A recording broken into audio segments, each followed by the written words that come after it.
3 years into our marriage, he was the picture of stoic restraint, always twisting his prayer beads between his fingers.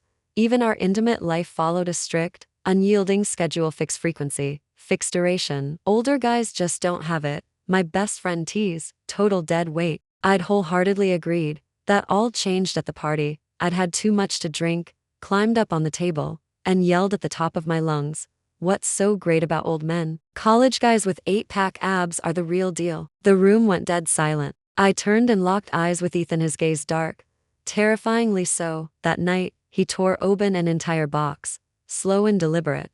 You can't even handle me.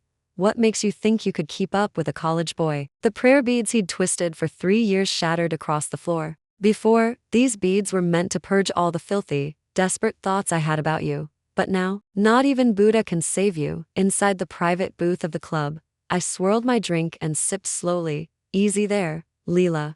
Sophie leaned in, looking worried. Didn't Ethan say your curfew's 11? It's already 10:30. I rolled my eyes and slammed my glass down on the table. Why bring him up? Total mood killer.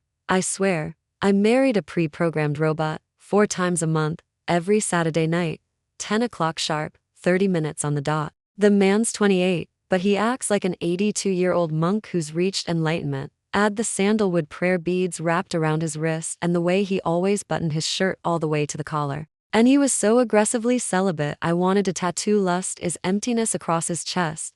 Everyone in our social circle said I was nothing more than a trophy wife, a pretty ornament Ethan had brought home to satisfy his family's demands for an arranged marriage, and they were right. But that didn't mean I had to swallow the humiliation. I was about to go on a full rant when I heard a scoff from outside. The booth door swung open. My back went rigid. I didn't need to turn around to know who it was. Mandy. She'd been my rival since kindergarten. A two-faced social climber who dreamed of marrying Ethan for years. The thought of her hearing everything I just said made me want to crawl into a hole and die. Dressed in an all-white dress, Mandy sauntered over surrounded by her entourage. Wearing that insufferable fake smile I wanted to slap right off her face. Leela, honestly, what's the point of being married if you're basically living like a widow? Her clique of fake friends snickered around her, right? I heard Mr. Hayes barely even comes home. Sounds like someone just doesn't have what it takes to keep her man interested. Every word stung, hitting me right where it hurt. Who was I? I was a fashion influencer with 5 million followers, the spoiled youngest daughter of a wealthy family, and the most notorious drama queen in the city's elite circle. Admit I wasn't attractive enough to hold my husband's attention? No way, absolutely not. Something inside me snapped. The last thread of my restraint broke. I shot to my feet, my heels clicking sharply against the floor. I took a deep breath, my mind racing. In a split second, I came up with the perfect comeback. If I couldn't admit it was my fault, then Ethan's stamina would have to take the fall. It's not like he was here to hear it anyway. I schooled my features into a pained, hesitant look, and my eyes instantly welled up. Mandy, you don't understand. My voice cracked, trembling. It's not that I'm not attractive enough, it's him. He's got health issues. The room erupted in whispers. Everyone leaned in, ears pricked. Even the DJ had the sense to turn the music down. Mandy froze. What do you mean? I bit my lip, as if summoning all my courage to speak the unspeakable. Ethan? He's been taking herbal medicine to treat it. All those prayer beads, that whole celibate act? It's just to cover up the fact that he's weak in bed. Silence, dead, utter silence. Ethan Hayes, the ruthless, feared king of the city's elite, had performance issues? Now that I'd started, I had to commit to the lie. You think I want 4 times a month? That's the doctor's order. One more and it could kill him. I turned on the waterworks, laying it on thick. Every time I see him pushing himself just to save his pride, it breaks my heart. Even if it's only 30 minutes, even if he passes out right after, I never complain, not once. Is that true? Someone muttered. Why would I lie about this? I wiped away fake tears and turned to Sophie. Sophie, you're in med school. Tell them. Sophie stared at me, jaw dropped. I shot her a desperate look. Back me up right now, or I'm dead. Sophie was my ride or die. Though her mouth twitched with suppressed laughter, she immediately played along. She adjusted her glasses and deadpanned with perfect seriousness. Medically speaking, Mr. Hayes is under extreme, chronic work stress that can easily cause abnormal adrenaline levels, which in turn affects, erectile function, colloquially speaking, all bark and no bite. Total wingwoman move. I shot her a grateful look and kept up the pitiful act. so please, stop making fun of me. I'm not living like a widow. I'm staying loyal to the man I love. No matter what, even if he can't perform, I'll never leave him. Mandy's face twisted into a look of pure disbelief, like she just swallowed a fly. This bombshell had clearly caught her off guard. Half her smugness evaporated instantly. Oh, I had no idea. Mandy looked at me, and there was actually a hint of pity in her eyes. Leela, I had no idea you were going through so much. She sighed with fake sympathy. If Mr. Hayes is having health issues, of course you should be patient. Such a shame though, he's so handsome. I sneered inwardly. Saving face was worth letting everyone think Ethan was practically impotent. It's not like anyone would dare ask him to his face. Come on everyone, drink up. I raised my glass to hide my nerves. Live in the moment, forget the drama. To celebrate my perfect damage control, I drank until I was thoroughly buzzed. A few rounds of drinking games later, I was properly slash. All my common sense had flown out the window. All that was left was drunk, reckless bravado. Another round. Who's scared? I slammed my empty bottle down and pointed at Mandy. Bold as brass, if you lose this round, you have to bark like a dog. Fine, Mandy smiled deviously, but if you lose, you have to answer one truth question. And you have to tell the truth. No lying, or your tongue'll rot off. You're on. The outcome was inevitable. I had terrible luck. I lost, badly. A bet's a bet. Mandy leaned back on the couch, swirling her wine glass, mischief glinting in her eyes. Leela, if Ethan's no good in bed, have you ever thought about replacing him? She paused, raising her voice just enough for the whole booth to hear. If you could, what kind of guy would you swap him for? The sweet, caring type? Or the well-endowed, good in bed type? The whole room whooped and cheered, everyone eager for the drama, drunk and reckless. I couldn't hold back anymore. I stumbled to my feet, grabbed the mic off the table, and climbed right up onto the couch. Tonight, I was going all out. Swap him. Hell yeah, I would. I yelled into the mic, my voice booming through the speakers. What's so great about old guys? They've got nothing but money. Twiddling those stupid prayer beads all day like a monk. Boring. Dull. And bad in bed. Sophie was yanking at my dress from below, trying to stop me. Leela, shut up. I shoved her away, my eyes glassy and wild. You want to know what I want? Listen up. I took a deep breath and yelled the words I'd regret for the rest of my life. I want a guy with an 8-pack, young, strong, 7 rounds a night without breaking a sweat. A college boy. College boys are the real prize. Old men are relics, obsolete garbage. Ethan? Pfft. He's not even worthy of lacing a college boy's shoes. The booth erupted in cheers and whistles. Hell yeah, Leela. Preach. Here's to college boys. I raised my glass triumphantly, feeling on top of the world. Mandy smiled a strange, knowing smile, her gaze drifting past me toward the booth entrance. I was still waving my arms around like I'd just won a war. Then something felt off. It was too quiet. The booth, which had been roaring seconds ago, had gone completely silent. The DJ cut the music, his hands shaking so bad he could barely hold the controls. All the rich kids who'd been cheering a minute ago looked like they'd been choked mid-squawk, pale, terrified, all staring in the same direction. The air felt frozen, the temperature dropped like a stone. A cold shiver ran down my spine, like I'd just been targeted by a predator. I stood frozen with the mic in my hand, slowly turning my head to follow everyone's gaze. At the booth entrance, a tall figure stood backlit by the hallway light, a tailored black suit, not a single wrinkle, one hand in his pocket, face impassive, that face I'd seen 100 times in business magazines, expressionless right now, but radiating a suffocating pressure. On his left wrist, the familiar sandalwood prayer beads. Once, twice, it was the countdown to my execution. Ethan, he was here. Ethan. The mic clattered to the floor, letting out a shrill feedback squeal. In that instant, I sobered up halfway. Ethan said nothing. He took long strides toward me, step by step. The sound of his leather shoes on the marble floor was deep and steady, matching the thud of my racing heart. Everyone scrambled out of his way, practically flattening themselves against the walls. Mandy stood off to the side, smirking like she couldn't wait to watch me get torn apart. Ethan stopped in front of me, his dark eyes fixed on mine. I was standing on the couch, so technically I was taller than him, but in that moment, I felt like I was already on my knees begging for mercy. Do you want me to get down? I stammered. Ethan didn't answer. He reached out, wrapped a hand around my waist. The next thing I knew, the world was spinning. He lifted me off the couch like I was a tiny bird, tucking me under one arm, I'll let go of me. I tried to struggle, but his arm was like a steel vice immovable. Home. That was all he said, 2 words, sharp and final, leaving no room for argument, in front of everyone. He carried me out of the booth. No one dared speak. No one even dared breathe too loud. Only that bitch Mandy called after me. Mr. Hayes, she just had too much to drink. Don't be mad at her, two-faced snake. She was just pouring gasoline on the fire. Ethan paused, glancing back at her with a cold, cutting look. Just one look. Mandy's smile froze. Her face went white, like she'd just been slapped. Outside the club, a cold wind hit me and I sobered up completely. I was so screwed. I'd really gone and messed up this time. A Rolls-Royce was parked out front, his assistant Chen waiting by the door. When he saw Ethan's thunderous face as he shoved me into the back seat, Chen broke out in a cold sweat. Mr. Hayes? Home, drive.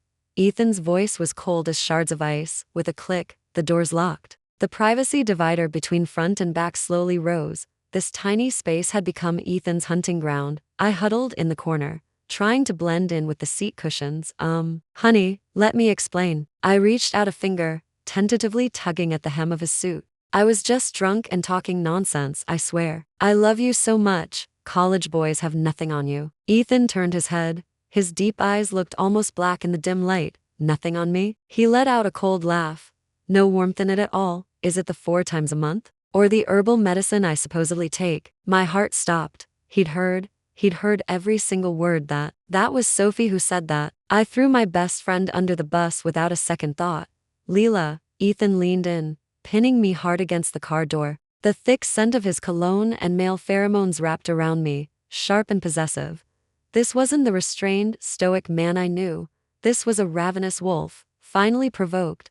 You think I'm no good in bed? His hand came to rest on the back of my neck, his rough fingertips sending shivers down my spine. No, you're amazing. My husband's the strongest there is. I shook my head wildly, pure survival instinct kicking in. Too late. Ethan leaned down, his lips brushing the shell of my ear. You know what these prayer beads are for? His voice was rough, thick with suppressed hunger. I froze, too scared to move. F4. Good luck. I'd almost said for show no. Ethan's hand tightened suddenly. Snap. A sharp, grating crack echoed through the car. Those priceless sandalwood prayer beads he'd snapped the string clean through with his bare hand. Dozens of beads scattered, clattering across the leather seats and rolling across the floor. A few bounced off my leg, stinging. I stared in horror at the scattered beads, like I was watching my own bones about to shatter. Ethan let go, letting the remaining bead slip through his fingers. He pressed his lips to my ear, his voice low and deliberate, like a demon's whisper. They were for purging all the filthy, desperate thoughts I have about you.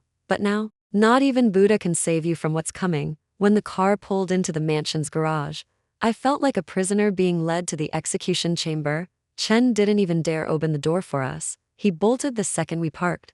Ethan got out, walked around to my side, and pulled the door open. Get out. I clung to the seatbelt. No, you're gonna kill me. Ethan scoffed, leaned in to unbuckle me, and slung me over his shoulder again. Kill you? That'd be too easy. He strode to the elevator and headed straight for the master bedroom. The mansion was dead quiet. All the staff must have sensed the storm coming. They'd vanished without a trace. Inside the bedroom, Ethan didn't turn on the lights.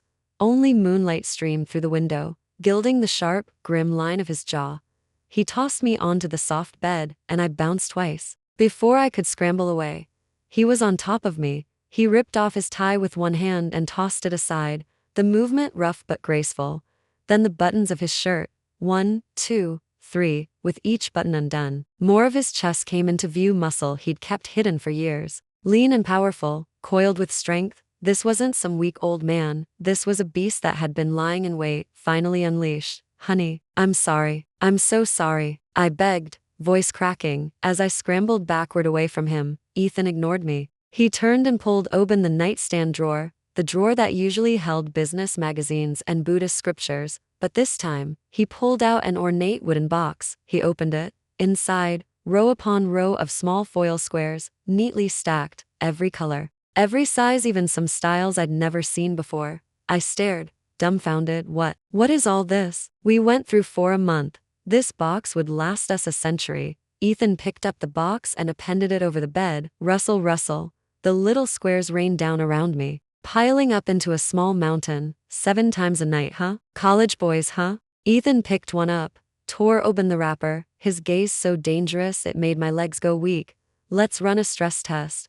Let's see if your mouth is tougher than my body is weak. Leela, did you actually think 30 minutes was my limit? Ethan gripped my chin, forcing me to look him in the eye. 30 minutes a time? That's all you can handle, not me, 4 times a month. The doctor said you're too delicate for more. Not that I can't. My whole world shattered. All this time, he hadn't been holding on by a thread. He'd been dumbing things down to match my level. And I'd been out there laughing at him for being bad in bed? I didn't know. I trembled. Ethan leaned down, his hot breath fanning across my neck. You know now? His hand slid down to my waist, his palm so warm it made me shiver. That night, I learned exactly what loose lips sink ships meant, and what you made your bed. Now lie in it felt like. Ethan dropped every last bit of his restraint, no gentle foreplay, no checking if I was okay. Just rough, relentless taking punishment, pure and simple. He was a patient hunter who'd finally caught his prey, and now he was going to savor every second. Thought you liked college boys. Go on, scream for them. He growled the words right in my ear, cruel and demanding. I sobbed, gasping for air, my voice already raw. No, I don't like them anymore. Please. Too late. He gave me no chance to take it back. I tried to run, but he pulled me back like it was nothing. I tried to pass out, but he brought me back again and again. Those broken prayer beads felt like a seal had been shattered. Ethan's stamina was inhuman, no breaks, no pauses. He was a machine, never tiring, never stopping. I watched the discarded wrappers pile up by the bed, their numbers growing fast. At first, I counted, curious if he'd actually hit 7 rounds, but after a while, I could barely keep track of anything. I felt like I was adrift in a storm, 1 second thrown high into the clouds, the next crashing down into the dark. Honey, please, I'm gonna die. I dug my nails into his arm, clinging to him. You won't die. Ethan kissed the tears off my cheeks. But he didn't slow down even a little. Where'd all that big talk go, huh? You were so loud earlier. Say I'm weak again. I dare you. Like I'd ever dare.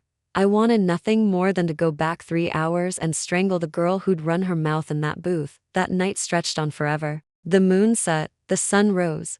Ethan finally took mercy on me and stopped. He carried me to the bathroom to clean up. His touch was gentle enough, but his eyes still burned with hunger. I went limp in his arms, too tired to even lift a finger. When I saw myself in the mirror covered in bruises, like I'd been hit by a truck, I wanted to cry but had no tears left. Ethan, meanwhile, looked perfectly refreshed. He was even humming. He tucked me into bed and kissed my forehead. Sleep? This was just the interest. That one casual line sent a cold chill down my spine. Interest? This was just the interest? Did that mean I'd be paying off the principal for the rest of my life? My eyes rolled back and I passed out cold. Right before I blacked out, one thought crossed my mind. So this is what happens when the monk drops his beads and goes feral. I slept for a full 24 hours. When I woke up, I felt like an ancient mummy dug up from a tomb. Every muscle ached. Every joint screamed. My lower back especially felt like it had abandoned ship entirely. I fumbled for my phone, only to find it dead. I plugged it in and turned it on. Messages blew up instantly. The phone vibrated so hard it almost flew out of my hand. 99 plus messages, all from Sophie. Babe, are you alive? Did Ethan do something to you? Holy shit. You've been MIA for 2 days. Should I call the cops? That bitch Mandy's spreading rumors in the group chat, saying Ethan put you in the ICU. My fingers shaking. I typed back. Don't even mention that man, he's a monster. No human being should have that kind of stamina. Sending that one message drained all my energy. Sophie replied instantly. Thank God you're alive. Check the group chat. Mandy's stirring up trouble. I opened the group chat. Elite ladies afternoon tea. Sure enough, Mandy was going off. Mandy, aw, Leela hasn't shown her face in days. Do you think something really happened to her? Mandy, I heard Mr. Hayes was furious that night. I mean, can you blame him? Leela shouldn't have talked about her husband like that. Mandy, I even had an invitation sent to her for tonight's charity gala. But I guess she won't be coming. Her cronies chimed in below, totally grounded. Duh. Bet they're getting a divorce right now. Cross Mr. Hayes? Yeah. That's not gonna end well. Reading all that made my blood boil. Just then, the bedroom door opened. Ethan walked in carrying a bowl of steaming herbal soup. He was in loungewear, no glasses, no prayer beads, looking perfectly normal, almost gentle. but only I knew the feral beast hiding under that calm exterior. I instinctively shrank back under the covers, awake. Ethan came to the bed, set down the bowl, and reached out to feel my forehead. "Don't touch me." I flinched back like a spooked cat. Ethan raised an eyebrow, his gaze drifting to my phone screen. Messages were still popping up in the group chat. "Mandy, I feel bad for her. Honestly, being a wealthy social outcast can't be easy." Ethan's eyes went cold. "This is the woman who was goading you the other night?" he asked. I nodded, my lower lip sticking out. "Yes. She even said you were gonna divorce me." Ethan scoffed and took my phone right out of my hand. "What are you doing?" I yelped, setting the record straight. Ethan opened the camera and took a photo of the bedroom floor. The shot captured the broken sandalwood beads scattered across the carpet. In the background, the corner of the bed, sheets rumpled, hinting at just how rough things had gotten. He hit send, adding a caption, "Too tired. Gala depends on how I feel later." Sent. I gasped. "Ethan, have you no shame? How was I supposed to show my face in public after this?" Ethan tossed the phone back to me, perfectly calm. "Isn't this what you wanted? Everyone's gonna know I'm not weak now." The group chat went dead silent. Then it exploded. A flood of "holy shit" and "damn" and "WTF" messages. Mandy went completely radio silent. Ethan leaned down and pinched my cheek. "Get up and drink your soup. Then get dressed. Tonight we're crashing that gala." I made a face. "I can barely walk." Ethan smirked. "No problem. I'll carry you." Ethan picked out a high-neck dress for me himself, black velvet, covering everything. Only my face and hands were visible. "Why this one?" "It's so modest," I protested. Ethan tapped my neck. "You want everyone to see these?" I looked in the mirror. Oh wow. My neck was covered in hickeys, dozens of them, like I'd been attacked by something. If anyone saw these, there'd be no need for rumors. I'd just die of social embarrassment on the spot. "Monster," I muttered. Ethan took the insult like a compliment, smiling. "Thank you." When we left, I hobbled along, holding my lower back and wincing. Ethan didn't say a word. He just swept me up into his arms and carried me all the way to the car. Even when we reached the gala entrance, he didn't set me down. "I can walk." I squirmed. "Don't be stubborn." Ethan set me down, but didn't let go. He kept one arm tight around my waist, so I was practically leaning all my weight on him. "Be quiet tonight. Just lean on me." He murmured the words in my ear, a hint of threat in his tone. "Otherwise we'll have more lessons when we get home." I shut my mouth instantly, as docile as a lamb. The second we walked in, every eye in the room turned to us. Mandy was standing with a group of wealthy socialites, laughing over her wine glass. When she saw us, her hand jerked and she spilled wine all over her dress. Her face twisted, like she just swallowed a bug. But she wasn't done. After changing her dress, she came right over. "Mr. Hayes, Leela." Mandy smiled politely, but her eyes kept drifting to Ethan. "We didn't think you'd make it. Leela, I heard you weren't feeling well." Ethan didn't even glance at her. He just tucked a stray strand of hair behind my ear. "She's not feeling well." "That's true," he said calmly. "She's been at home exercising with me the past 2 days, wore herself out." The whole room drew a collective breath. Was this really the stoic, celibate Ethan everyone knew? You couldn't just say things like that in public. Mandy's smile froze. Her nails dug into her palms. "Mr. Hayes, you're so funny." She laughed awkwardly, then turned on me. "But Leela, really, you're being so selfish. Mr. Hayes is so busy with work, and you make him spend all his time indulging your nonsense. You should be more careful with his health." Was she implying I was insatiable, that I'd drain Ethan dry? I was about to snap back, but Ethan spoke first. "Miss Reed, you needn't worry." Ethan finally deigned to look at her, his gaze icy. "I'm in perfect health. You'd be better off worrying about your family's stock price than other people's sex lives." Mandy blinked. "What do you mean?" Ethan pulled out his phone and tapped it a few times, casual as anything. "Your family's construction project. It's being shut down, effective tomorrow." He said it like he was commenting on the weather. "Since you have so much free time on your hands, you can go home and help your father with the bankruptcy proceedings." There it was. The classic rich guy power move, ruin a business with a single sentence. Mandy panicked. Her wine glass slipped from her hand and shattered on the floor. "Mr. Hayes, you can't be serious." "I was just saying, I don't joke." Ethan wrapped his arm around me and turned to walk away, leaving Mandy with nothing but his cold back. Mandy was clearly desperate, cornered. She lashed out. Right as we were leaving, she screamed, "Ethan, she's cheating on you." She pulled a stack of photos out of her purse and ran at us. flinging them at Ethan's feet. Look. Leela doesn't love you at all. She's been seeing someone behind your back. Photos scattered across the floor. I glanced down and rolled my eyes so hard I almost saw my brain. The pictures showed me at a bar, getting close with a bunch of ripped male models. Some looked like we were kissing. Others like we were hugging. They were from my birthday 2 years ago. Sophie had hired the models as a joke and staged the whole thing. It was all forced perspective. I'd never even touched any of their hands. Ethan stopped, looking down at the photos. His face gave nothing away. But his eyes grew darker. Mandy, thinking she'd found her trump card, kept ranting. See, this is what she meant by college boys. She's been cheating on you this whole time. A loose woman like her doesn't deserve to be Mrs. Hayes. The guests murmured, pointing and staring. I stayed calm. But I was worried on the inside.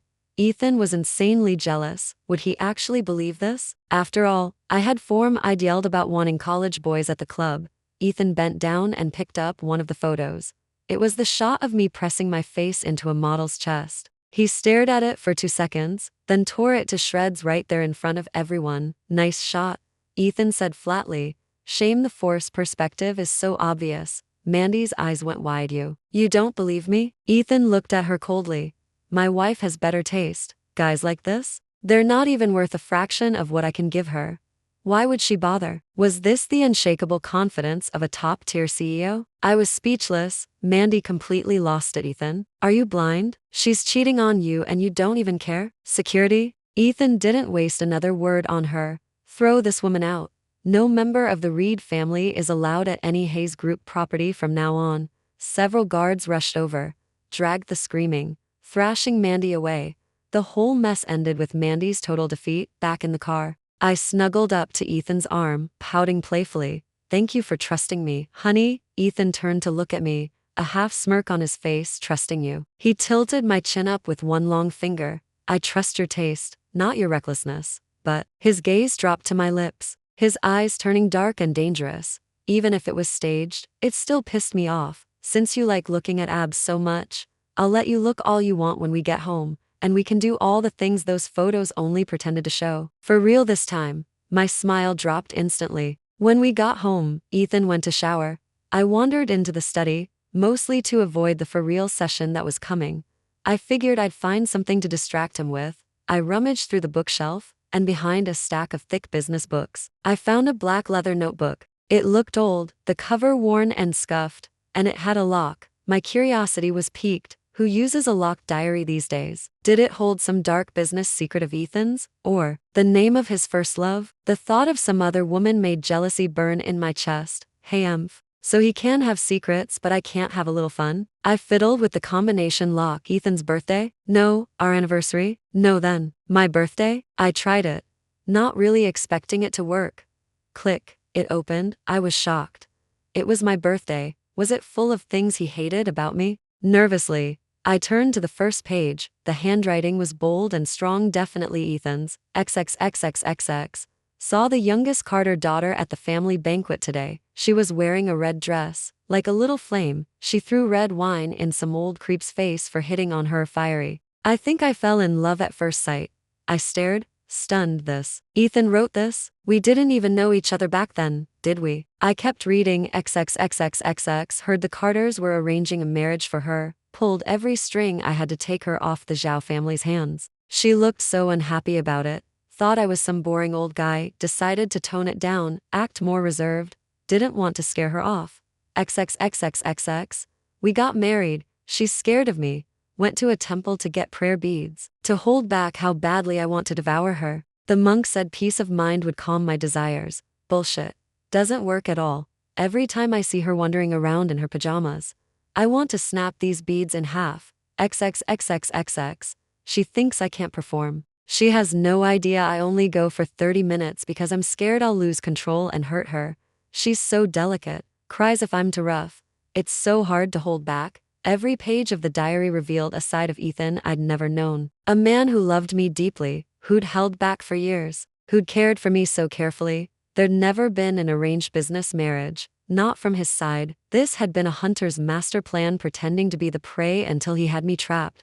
Those prayer beads hadn't been for show, they'd been a seal, holding back all the love and hunger he felt for me. I'd always thought I was a little rabbit that wandered into a wolf's den, nervously negotiating with the beast. Turns out the wolf had pulled his own teeth, pretending to be a harmless puppy for 3 whole years just to make me stay. And now I'd gone and tugged his tail, forcing him to drop the act. Tears dripped down onto the pages as I read. I was such an idiot, a total, complete idiot, just then. The study door handle turned. Ethan was done showering. He pushed the door open, still damp from the bath. He only had a towel wrapped around his waist, his toned torso bare, hair still dripping. When he saw me holding the diary, he froze mid-step for a split second. I saw panic flash in his eyes. I'd never seen that look on Ethan's face before. He strode toward me, trying to grab the book away. "Don't read that." I darted behind the desk, clutching the diary to my chest. Too late. I already did. I stared at him through red, teary eyes, like I was accusing him of some terrible crime. "Ethan, you liar." Ethan went still, his face shifting through a dozen emotions. Finally, he sighed and gave up trying to take it back. He leaned against the doorframe, looking at me helplessly. "How much did you read?" "All of it." I sniffled. "You're such a schemer. You pretended to be this boring, decent guy just to trick me into marrying you." Ethan huffed a laugh. He walked over, braced his hands on the desk on either side of me, caging me in. "How else was I supposed to get you to marry me if I didn't play the calm, respectable type?" He looked me in the eye, his gaze warm and intense. "Leela, you have no idea how hard you were to pin down. If I'd been myself from the start, you'd have run a mile. You didn't have to pretend you were bad in bed." I pouted, upset.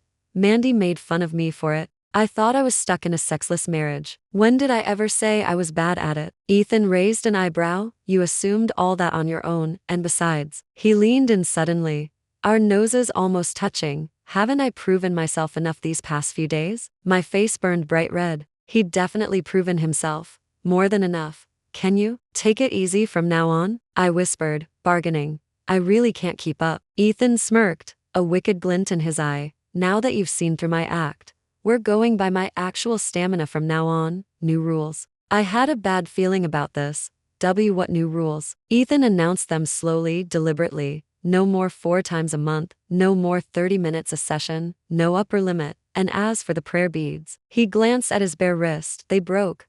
No point wearing them anymore. I covered my face in despair. "Honey, can I buy you a new set of prayer beads, please?" Ethan chuckled, lifted me up, and set me down on the big desk. Too late. He kissed me, his voice muffled against my lips. "Buddha can't help me now. I'm all yours." Turns out once the seal was broken, there was no going back. Ethan completely dropped his restraint. He was no longer the distant, untouchable CEO. He'd turned into my personal shadow, followed me everywhere.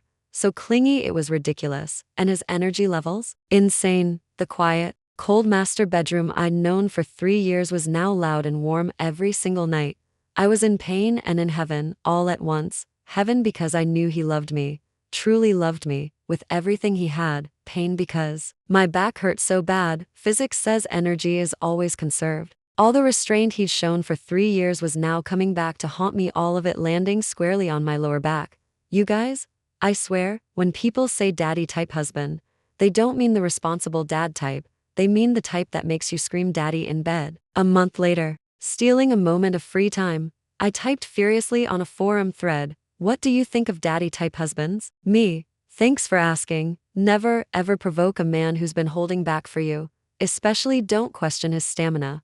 Learn from my mistake." Signing off, Anonymous. Hit send. I just set down my phone when Ethan's voice came from behind me. "What are you writing?" He wrapped his arms around me from behind, resting his chin on my shoulder, one hand slipping under my pajamas. "Just a reflection essay," I answered, survival mode fully activated. Ethan chuckled and nipped at my ear. "No need for essays. You can apologize with your body instead. Honey, can we take the night off, please?" Denied. The lights went out. The night was still young.